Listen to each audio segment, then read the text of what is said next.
सादर नमस्कार, सादर जय जिनेंद्र। क्षमा ब्रेकिंग जैन न्यूज प्रतिदिन प्रातः दोपहर एवं रात्रि में देश भर से संपूर्ण जैन समाज से संबंधित सही और सकारात्मक समाचारों के लिए देखना और सुनना न भूलें। साथ में आपसे विनम्र निवेदन है कि यदि आपने इस चैनल को सब्सक्राइब नहीं किया है तो कृपया अवश्य कीजिए और शेयर और लाइक करके धर्म प्रभावना में सहयोगी एवं सहभागी बनिए। संत शिरोमणि परम पूज्य आचार्य श्री विद्यासागर जी महाराज के आशीर्वाद से साइबर अपराधों को रोकने के लिए लिखी थी एक पुस्तक, जो कि आचार्य श्री के आशीर्वाद से हुई प्रकाशित 22 देशों में। उसके लेखक साइबर अपराध के एक्सपर्ट युवा जैन श्री रोहित जैन से सुनिए साइबर अपराधों से बचने के लिए उनकी महत्वपूर्ण बात, जो कि उन्होंने गोमटगिरी इंदौर में विराजमान जैन मुनि श्री प्रमाण सागर जी महाराज के सानिध्य में समाज के सामने रखी। और क्या बोले उस पर जैन मुनि श्री प्रमाण सागर जी महाराज।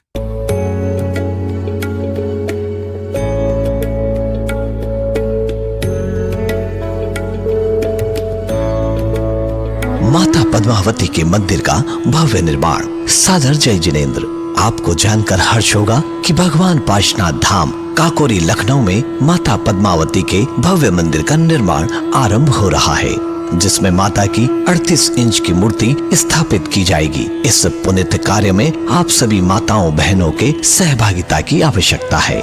मंदिर निर्माण सहयोग राशि मात्र 1,01,000 रुपए, जो कि केवल 51 महिलाओं से ली जाएगी। सहयोग राशि प्रदान करने वाली माताओं बहनों का नाम मंदिर के शिलापट पर लिखा जाएगा। आशा ही नहीं, पूर्ण विश्वास है इस पुनीत कार्य में आप सभी माताएं बहनें बढ़ चढ़कर सहयोग प्रदान कर धर्म लाभ प्राप्त करेंगी। आप सभी के सहयोग की आशा में भगवान Pashnath Dham trust Kakori Lucknow. Phone number 9252017984 और 9451914400। जय जिनेंद्र।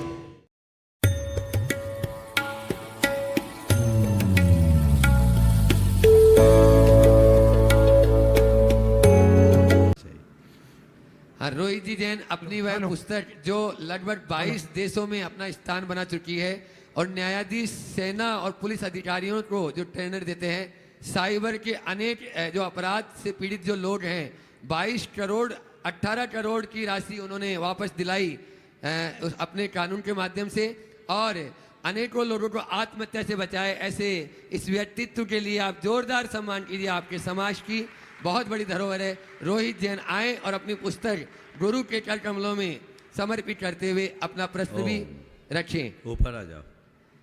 और उसके बाद में तैयार रहेंगे आज गुणायतन परिवार से अपने बीच में पूरी टीम ही है जो गुरुवर के सपनों को साकार कर रही है। वे तैयार रहें। यही सवाल करो। सभी मुनिवर के चरणों में बारंबार नमोस्तु।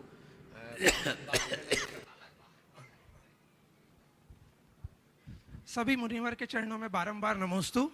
मुनिवर, साइबर अपराध आज विश्व की सबसे बड़ी समस्या बनकर उभर चुका है और सभी पूरा विश्व इससे जूझ रहा है और साइबर अपराध को रोकने के लिए प्रयास कर रहा है। मैंने भी आचार्य गुरुवर के आशीर्वाद से एक पुस्तक लिखी जिससे साइबर अपराध को रोका जा सके, और वो पुस्तक मुझे नहीं पता था, लेकिन आचार्य श्री का ऐसा आशीर्वाद हुआ कि उस पुस्तक को रिकॉर्ड दर्ज हुए और 22 देशों में वो पुस्तक प्रकाशित हुई, और मुनिवर का आशीर्वाद मुझे सदैव प्राप्त होता रहता है। मुनिवर, मेरी जो शंका है वो ये है कि जब हम साइबर अपराध के बारे में हम लोग स्टडी कर रहे हैं, रिसर्च कर रहे हैं और उन अपराधों के इन्वेस्टिगेशन में हम लोग काम कर रहे हैं, मैं पूरे भारत की पुलिस के साथ, न्यायाधीशों के साथ और आर्मी के जवानों को ट्रेनिंग देता हूं। उस दौरान हमारे पास कई सारे ऐसे अपराध सामने आ रहे हैं कि जो हर 3 महीने में साइबर अपराध का ट्रेंड चेंज हो जाता है। करोड़ों रुपए के लोग जो गाड़ी कमाई होती है वो फ्रॉड में चली जाती है। कई लोग इतने परेशान हो जाते हैं कि आत्महत्या तक करने का उनके पास ऑप्शन बचता है। उसके अलावा कई बच्चियों की फोटोज़ वायरल होने की धमकी आती है। ऐसी सारी चीज़ें आती हैं। जब महाराज हमने इसके बारे में स्टडी करी तो पता चला कि साइबर अपराध जो हो रहे हैं उसमें सबसे बड़ा कारण जो है वो लोगों का लालच और दूसरा लोगों की लापरवाही है। तो सबसे पहले तो मैं एक महाराज श्री के प्रोग्राम के निर्देशन में एक आपको एक वेबसाइट बता रहा हूँ भारत सरकार की, www.cybercrime.gov.in। अगर किसी के साथ भी कोई अपराध कारित होता है तो वो उस पर ऑनलाइन कंप्लेन कर सकता है। और 1930 एक भारत सरकार का हेल्पलाइन नंबर है जिस पर आप किसी भी साइबर अपराध की शिकायत दर्ज करा सकते हैं।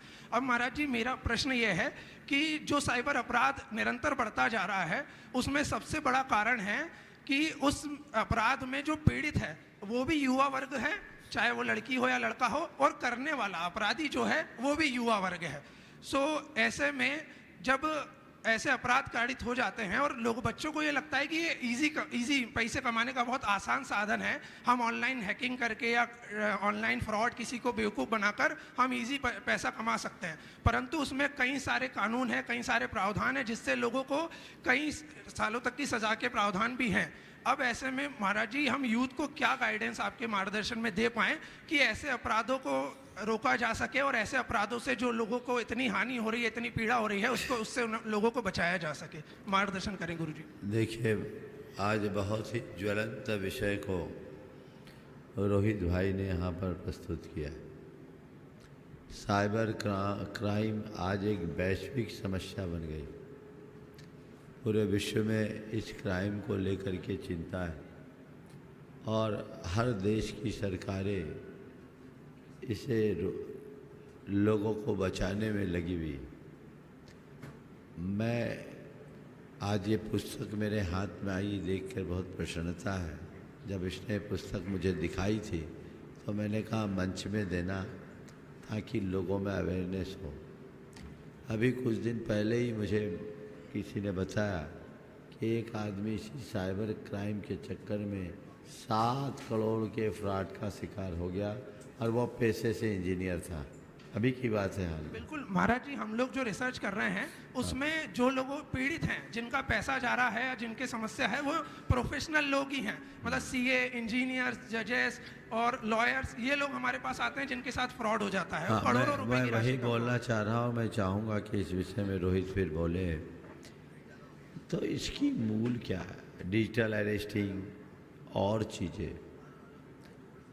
तो अपने जीवन में सबसे पहली बात लालच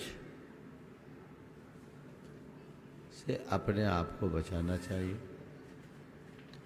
दूसरी बात, डर से बचना चाहिए। भय और लोभ सर्व अनर्थों का मूल है। आप डर के वजह से ऐसा करते हैं और लोभ के वजह से ऐसा कर देते हैं। ये दोनों बातें बहुत भयानक रूप ले लेती है और वो हमें परेशान करती है। तो इससे हमें बचने के लिए सतत तत्पर रहना चाहिए। लोगों को अपने आप को इससे बचाना चाहिए और समय समय पर लोगों को प्रशिक्षण भी देना चाहिए कि यदि इस तरह की हरकत कोई करे और कोई इस तरह की घटना का शिकार हो जाए तो घबराए नहीं। आज ढेर सारे कानून हैं, कानून हमें हमारा संरक्षण देगा। इसलिए पहली बात, साफ सुथरी जीवन जिए, जीवन में कोई गंदगी ना हो, अपनी मर्यादा का हनन आप ना करें। और फिर यदि ऐसी कोई बात आती है तो उसे खुली चुनौती दें कि तुम्हें जो कुछ करना है सो कर लो, सांच को आँच कहा। लेकिन गड़बड़ी कब होती है? जब व्यक्ति के दामन दागदार होते हैं और जिनके दामन में दाग लगा होता है वो व्यक्ति थोड़ी थोड़ी बातों से घबरा जाता है, कहीं ऐसा ना हो जाए, कहीं ऐसा ना हो जाए। और ऐसे ही लोगों को लोग अपने शिकंजे में कसते हैं और फिर उन्हें कहीं का भी नहीं रहने देते। इसलिए इस पूरे प्रकरण को बहुत गंभीरता से समझना चाहिए और इसके प्रति अवेयरनेस उत्पन्न करना चाहिए। अननोन कॉल को उठाने से पहले सोचना चाहिए और अपनी निजी जानकारी जिस किसी को नहीं देना चाहिए। मैं चाहूँगा अरविंद 2-4 मिनट का टाइम ले लो तुम।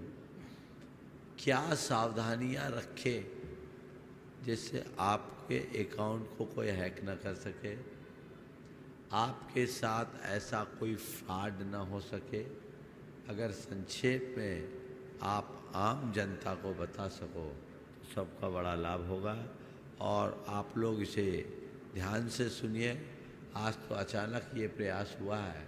मैं चाहूँगा एक सत्र किसी शंका समाधान का किसी रविवार को 2-4 विशेषज्ञों की टीम लाओ और ये पूरा सेशन साइबर क्राइम के रोकथाम, बचाव और उससे अपनी सुरक्षा के उपायों के बारे में लोगों को बताएं ताकि समाज लाभान्वित हो सके। और वो पहले से घोषित करके करेंगे तो सबको लाभ मिलेगा। आप अपनी बात बोल सकते हैं। महाराज जी, आज आपने प्रवचन में भी कहा था कि हम लोग पुराना तो सब करते जा रहे हैं, हमें कुछ नया करना है। और आपको मैं आपसे आशीर्वाद चाहता हूं कि महाराज जी, जब भी आपका आदेश होगा मैं हमेशा उपलब्ध रहूंगा। जहां भी आपका आदेश होगा तो हम साइबर क्राइम के रोकथाम में जागरूकता सबसे बड़ा विषय होती है। तो मैं जब भी महाराज जी आपका आदेश होगा। देखिए, 5 तारीख या 12 तारीख के रविवार को अगर पहले समझो इसकी 5 विशेषज्ञों की पैनल होनी चाहिए। बिल्कुल महाराज जी, वो बात कर लो। किसी भी रविवार को हम जहाँ रहें वहाँ से इसका प्रसारण होगा और वो लाइव होगा, जिसमें इससे संबद्ध सभी से क्षेत्र के विशेषज्ञ हों और उनकी व्यवस्था हम लोग बनाएं। कुछ महत्वपूर्ण बिंदु मैं अभी वर्तमान में शेयर कर देता हूं। सबसे पहले तो हमें ध्यान रखना है किसी भी सस्पिशियस लिंक पे क्लिक नहीं करना है। अक्सर हम देखते हैं कि हमारे फ़ोन पर एक लालच भरा मैसेज आता है कि आपका लकी ड्रॉ खुला है, इस लिंक पे क्लिक करिए और आपको वो इनाम मिल जाएगा। तो ऐसे जब आपको पता है कि आपने कोई फॉर्म भरा ही नहीं है लक्की ड्रॉ का, और सरकार हमेशा कहती है कि लक्की ड्रॉ या बम्पर प्राइज ये सब अवैध गतिविधि हैं, तो ऐसी किसी लिंक पे क्लिक ही ना करें। दूसरी चीज़ कि कभी भी आपको अपना OTP किसी को शेयर नहीं करना है। 1 टाइम पासवर्ड जो आपको दिया जाता है किसी भी बैंकिंग ट्रांजैक्शन को करने के लिए, उसका OTP कभी भी आपको किसी के साथ शेयर नहीं करना है। तीसरी चीज़, डिजिटल अरेस्ट एक बहुत बड़ा अपराध अभी वर्तमान में है। डिजिटल अरेस्ट के अंदर जो सामने वाले व्यक्ति हैं वो आपको कॉल करते हैं। देखते हैं हम आजकल हम देख रहे हैं हमारे बच्चे बड़े शहरों में पढ़ रहे हैं, ऐसे में लोगों को फ़ोन आता है कि आपका बेटा जो है उसे रेप केस में अरेस्ट कर लिया है, और रेप केस में अरेस्ट करने के कारण हम इसके खिलाफ एक मुकदमा दर्ज कर रहे हैं, अगर आप बचाना चाहते हैं तो 3 लाख रुपए की राशि इस अकाउंट में डाल दीजिए। और वो बच्चे के मोबाइल नंबर पे क्या करते हैं, एक लिंक भेज देते हैं, जिस कारण से 2 घंटे तक उस बच्चे का मोबाइल ऑन नहीं होता है। अब माँ बाप परेशान होते हैं कि बच्चे का मोबाइल बंद है और हो सकता है कि पुलिस ने इसे सही में अरेस्ट कर दिया हो, और उस डर में वो बच्चे उस खाते में पैसा डाल देते हैं। तो ऐसी अगर कोई भी आपके पास डर या किसी प्रकार का ऐसा कोई कॉल आता है कि जिसमें आपको डराया धमकाया जाता है, तो सबसे पहले जाके आप लोकल थाने को रिपोर्ट करें, या फिर जो मैंने वेबसाइट www.cybercrime.gov.in बताई है उस पर कंप्लेन करें। तीसरी चीज़ कि कभी भी अभी जब आप पेमेंट करते हैं, आजकल QR कोड के माध्यम से पेमेंट किया जाता है, तो एक चीज़ हमेशा ध्यान रखें कि QR कोड से हमेशा पेमेंट ट्रांसफ़र होता है।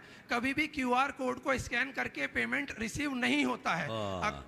कई बार फ्रॉडस्टर ऐसा करते हैं कि आपको बोलते हैं कि सर ये QR कोड मैंने भेजा है, आप जैसे ही इसे स्कैन करेंगे तो आपके अकाउंट में पैसा आ जाएगा, जबकि ऐसा नहीं होता है। जैसे ही फ्रॉडस्टर आपको एक QR कोड भेजेगा और आप QR कोड को अपने मोबाइल में स्कैन करेंगे तो वो पैसा आपके अकाउंट से कट जाएगा। तीसरी चीज़, एनीडेक्स, क्विक सपोर्ट नाम की कई सारी एप्लीकेशन हैं जो थर्ड पार्टी आपके फ़ोन का एक्सेस ले लेती हैं। जस्ट अ मिनट, अगर मैं इतनी भीड़ में से किसी एक व्यक्ति का फ़ोन लूँ 2 सेकंड के लिए और उसमें एक एप्लीकेशन इंस्टॉल कर दूँ और उसका एक 3 डिजिट का नंबर मेरे पास में ले लूँ, तो आपका पूरा फ़ोन मेरे हाथ में आ जाएगा। तो इससे एक चीज़ सीखने की ज़रूरत है कि कभी भी अनजान व्यक्ति से अपना फ़ोन शेयर ना करें, जिससे आपकी महत्वपूर्ण जानकारी जो है वो उस तक ना पहुँचे। तीसरी चीज़, और एक और महत्वपूर्ण चीज़ कि अक्सर लोग क्या करते हैं, अपना आधार कार्ड, अपना ATM कार्ड, अपने प्राइवेट पिक्चर्स अपने मोबाइल फ़ोन में सेव करके रखते हैं, और उन सेव मोबाइल फ़ोन के फ़ोटोज़ में कई बार ऐसी अनर्गल एप्लीकेशनों को डाउनलोड कर देते हैं।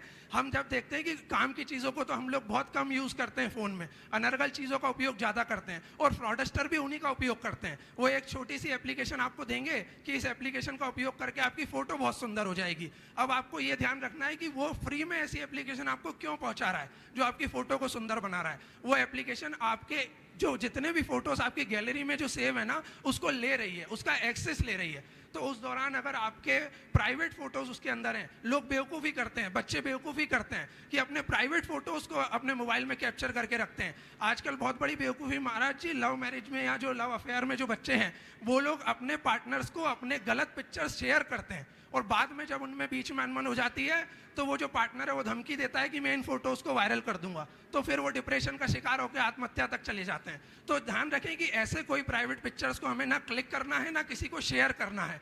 और हमेशा किसी भी प्रकार का कोई भी अगर अपराध होता है, स्पेशली मैं बच्चियों के साथ और महिलाओं को कहना चाहता हूं कि वो लोग जो हैं ऐसे अपराधों को बताती नहीं है, क्यों, ताकि उनकी मतलब भावनाओं को ठेस पहुंचती है और उनकी डिफेमेशन हो जाता है, उनकी समाज में हानि पहुंच जाती है, तो वो बताती नहीं है। तो जो वेबसाइट मैंने बताई है भारत सरकार की, उस पर वो अपनी पहचान छुपा कर भी, वो अगर चाहें कि उनकी पहचान किसी को पता ना चले, फिर भी वो कंप्लेन कर सकती हैं। तो अगर ऐसा कोई अपराध बच्चों या महिलाओं के साथ घटित हो रहा है तो वो हमेशा ध्यान रखें कि इमीडिएट रिपोर्ट करें, और अपनी पहचान वहाँ पर वो नहीं भी बताएंगी तो भी चलेगा। तो ऐसी कई सारी महत्वपूर्ण चीज़ें हैं, जैसा कि महाराज जी का आदेश है, तो हम जल्द ही एक सत्र का आयोजन करके, और मैं और भी एक्सपर्ट जो इंदौर शहर में बाहर के उनको बुला करके साइबर अपराध को रोकथाम के लिए एक बहुत बड़ी मुहिम महाराज जी के निर्देशन में ही हम शुरू करेंगे। और महाराज जी का जब भी आदेश होगा, जहां भी आदेश होगा, महाराज जी मैं हमेशा आपके बढ़िया आदेश रूपरेखा बनाओ, बहुत सुंदर, बहुत सुंदर। जोरदार तालियों से Kshama breaking Jain news YouTube channel पर विज्ञापन देकर धर्म प्रभावना में बने सहभागी। विज्ञापन देने हेतु संपर्क कीजिए मोबाइल नंबर 9026900740 एवं समाचार एवं वीडियो भेजने हेतु WhatsApp number 9335236222। Kshama breaking Jain news YouTube channel देखने के लिए आपको बहुत बहुत धन्यवाद। सादर प्रणाम। सादर जय जिनेंद्र।